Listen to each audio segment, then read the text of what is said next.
Okay, I had to go run some errands, so apologies for having to cut this video short. This is part 2, and again, we're just recovering what I said on the last of the other video, first video. So what I did was I numbered the coils: 1, 3, 5, 2, 4, 6. So we're going to take the coils out, and then after the coils, I'm popping out the fuel injection system. So we'll come back to you as soon as that's done. Okay, we got the ignition coils out and the fuel injection rail. This is what you're looking at. Those are my ignition coils. Got them all numbered so they go in the same exact cylinder once we put it together. And this is my fuel injection rail. All it took was a quick disconnect tool to take off the fuel line. 4 8mm bolts. And I tried to help pry from underneath to get those O-rings out of the intake. They were really dirty and stuck in there, so we're gonna have to replace O-rings on this whole fuel injection system. Okay, now back over to the truck. Oh, and we got the truck out finally. It's out of my garage. Yeah. Okay, next we're taking off the throttle body and then the upper intake,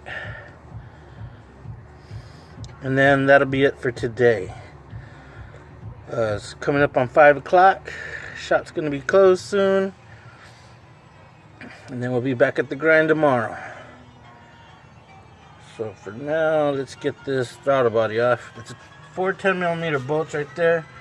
Do not move the throttle plate because it'll throw it out of sync with the sensor on the pedal, and it'll start revving high, and we don't want to do that. So luckily we disconnected the battery before taking this off. Alrighty, so let's take that off, and we're gonna see about getting the upper intake off, and then we'll see how hard the lower intake is. Try to make this at least a 15-minute video. Alright, so we'll be back once that piece is off. Okay, quick pointer. I just got the throttle body off. There's a gasket between the throttle body and the intake that has been damaged. Hopefully we'll find this inside the head gasket set. Pretty sure it will, but that's no good. And 4 bolts. We're gonna stick these in a Ziploc. Speaking of Ziplocs, every piece I take off are in these Ziplocs, and they're labeled. Makes reassembly faster instead of having to guess which bolts go where and how many and where do the short ones go and where the long ones go. And now the throttle body bolts are in a Ziploc labeled throttle body bolts. Let's go over here and what we got. Let's take that 10mm off that dipstick tube right there. It's 10mm that's holding it down, and I'm hoping it slips out like a 2-piece tube. We'll see. Okay guys, intake is out. Just pulling off these gaskets. We're gonna clean these surfaces. Well, they'll be clean when the heads are taken at the machine shop, because this surface is actually part of the head. Okay, there's another thing that had to bring your attention. You see these? That and this? They're called knock sensors. If we're doing the whole top end of this engine, I highly recommend that you replace these now, because they got like, I don't know, I'll check exactly how many miles is on it and I'll let you know later. And they do tend to go out. And when they do go out, all this is what has to be done in order to get to those sensors. As you can obviously see, they're underneath the intake and the head.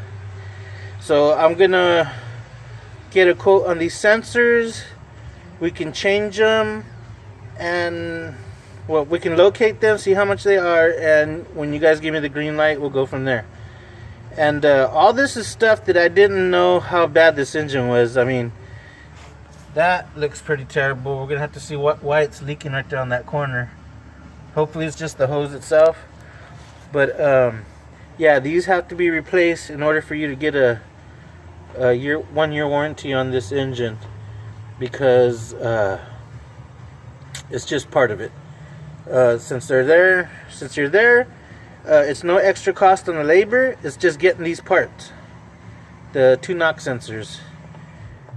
And you see where you can see where one's plugged in right there, and there's another one plugged in over here somewhere.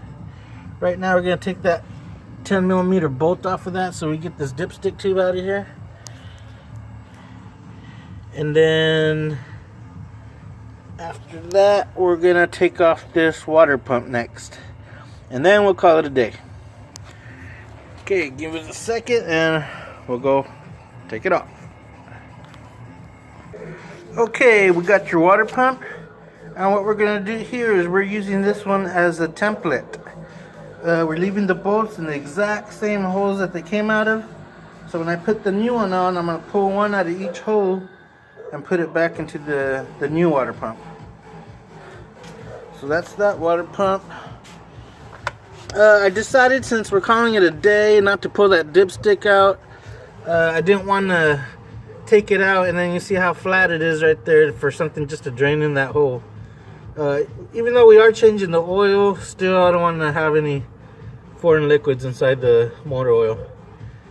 So we'll hit that tomorrow morning. That's what it looks like with the water pump off. We got to get that harmonic balancer off to get that timing cover. So I think that's about I'd say anywhere from a 19 to a 21, either or. And now we're gonna get this whole cover off, this whole front piece, and then after that's done, we're gonna start tearing down the valve covers to pull the heads off. What's gonna be very tedious is getting to those bolts down that way for the exhaust manifold. You can see it's pretty tight. And, let's see if I can get this right. And also back there, see that?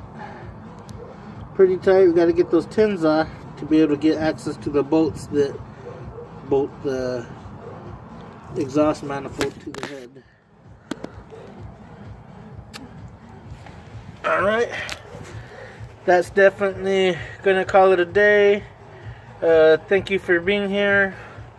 I hope this video kind of shows somebody what it is that they're getting into. I'm not really making a video to show you how to do it, just to let you know what all's involved when you do it.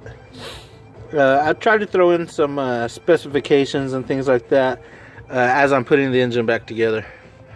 Alright guys, we out. Oh, and tomorrow we're moving this into the garage. Ha ha ha. Peace.